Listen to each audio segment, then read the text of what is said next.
வந்திருக்கும் அனைவருக்கும் நமது தமிழக முதல்வர் மாண்புமிகு முதலமைச்சர் அவர்களுக்கும் மாண்புமிகு டெப்டி சிஎம் அவர்களுக்கும் மற்றும் அமைச்சர் பெருமக்கள் அனைவருக்கும் எனது மனமார்ந்த நன்றியை தெரிவித்துக் கொள்கிறேன்.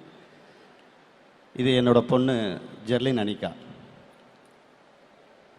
அதாவது எனக்கு நேரடியாக சொல்கிறதுக்கு கொஞ்சம் தயக்கமாக இருக்குது. இது நிஜம், நான் நிழல். இந்த நிஜம் என்னென்ன செய்யணும்னு நினச்சிச்சோ அதை பூராமே இந்த நிழல் செஞ்சு கொடுத்துச்சு. இந்த நிஜத்தையும் நிழலையும் இவ்வளோ தூரம் இந்த மேடை அளவுக்கு கொண்டு வந்தது கடவுள் எல்லாருக்கும் நேரடியாக எந்த உதவியும் பண்ணுறதில்ல, யாரோ ஒரு ரூபத்தில். அப்படி எனக்கு கடவுளாக வந்த ரூபம் தான் திரு டெப்டி சிஎம் சார். தேங்க்யூ. அவரை வழிநடத்துகிற மாண்புமிகு முதல்வர் அவர்களுக்கும் கல்வி அமைச்சர் அவர்களுக்கும், அதாவது நம்ம கூட இருக்கிறவங்க நல்லா இருந்தால் அதனோட வளர்ச்சியை நம்ம வளர்ச்சியை வேறு மாதிரி இருக்கும் அப்படின்னு சொல்லுவாங்க. அந்த விதத்தில் நமது எம்எஸ் சார் அவர்களுக்கும் எனது நன்றியை தெரிவிச்சுக்கிறேன் சார். ஜெர்லினுக்கு காது கேட்காது, வாய் பேச முடியாது.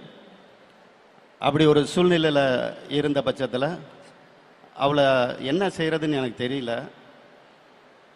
ஒரு கட்டத்தில் ஸ்போர்ட்ஸில் கொண்டு போவோம் அப்படின்னு சொல்லி அவளோட விருப்பத்தினால இந்த டெஃப் பேட்மிண்டனில் விளையாட வந்தாங்க. அப்படி யாருக்குமே தெரியாத இந்த ஜெர்லினை உலகமே பேச வச்சிச்சு அப்படின்னா அதுக்கு நம்ம டெப்டி சிஎம் தான் காரணம். ஒலிம்பிக்கில் நம்மளோட இந்தியா லிஸ்ட்டில் எங்கே வரும் அப்படின்னு தேடிக்கிட்டு இருக்க ஒரு டயத்தில் ஒலிம்பிக்கில் அவங்க ஸ்பெஷல் ஒலிம்பிக்கில் 3 கோல்டு மெடல் அடித்து உலக ரெக்கார்டு. அந்த உலக ரெக்கார்டுங்கிறது 3 கோல்டு மெடல் அடித்தது அத்லெட்டில் இருக்க உசைன் போல்ட். அதுக்கப்புறமா ஒலிம்பிக்கில் 3 கோல்டு மெடல் அடித்தது ஜெர்லின் தான். நான் சும்மா பெருமைக்காண்டிலாம் சொல்லலை. அவங்க இந்த அளவுக்கு வந்தது இன்னைக்கு வேர்ல்டு ரேங்கிங் நம்பர் 1 இருக்காங்க.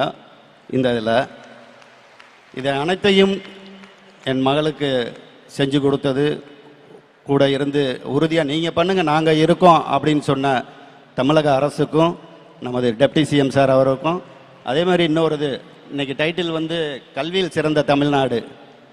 நான் என் பொண்ணு 10th படிக்கிறப்ப ஏசியா பசிபிக் மேட்ச்சுக்கு போக வேண்டியிருந்துச்சு. அப்போ போயிட்டாங்க.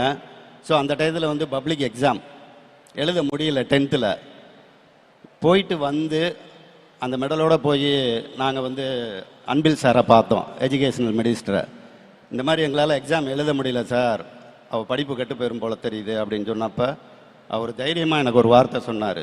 நீங்கள் போங்க, அக்டோபரில் எழுதுறதுக்கு எல்லா உதவியும் நான் பண்ணுறேன், நீங்கள் எக்ஸாமை மட்டும் எழுதுங்க, கண்டிப்பாக அவள் படிப்பா அப்படின்னு சொல்லி அனுப்புனது தான். இன்றைக்கி டிகிரி முடித்து ஒரு மாஸ்டர் டிகிரிக்கு போயிருக்காங்க. அப்படிங்கிறதுக்கு எனக்கு மிகவும் ஒரு புத்துணர்ச்சியை கொடுத்தது அன்பில் சார் தான். Thank you sir. தேங்க்யூமா. Thank you so much. அண்ட் உங்கள் எல்லாருக்குமே எங்களுடைய மனமார்ந்த வாழ்த்துக்கள். And specially for you Jerlin, thank you so much for that.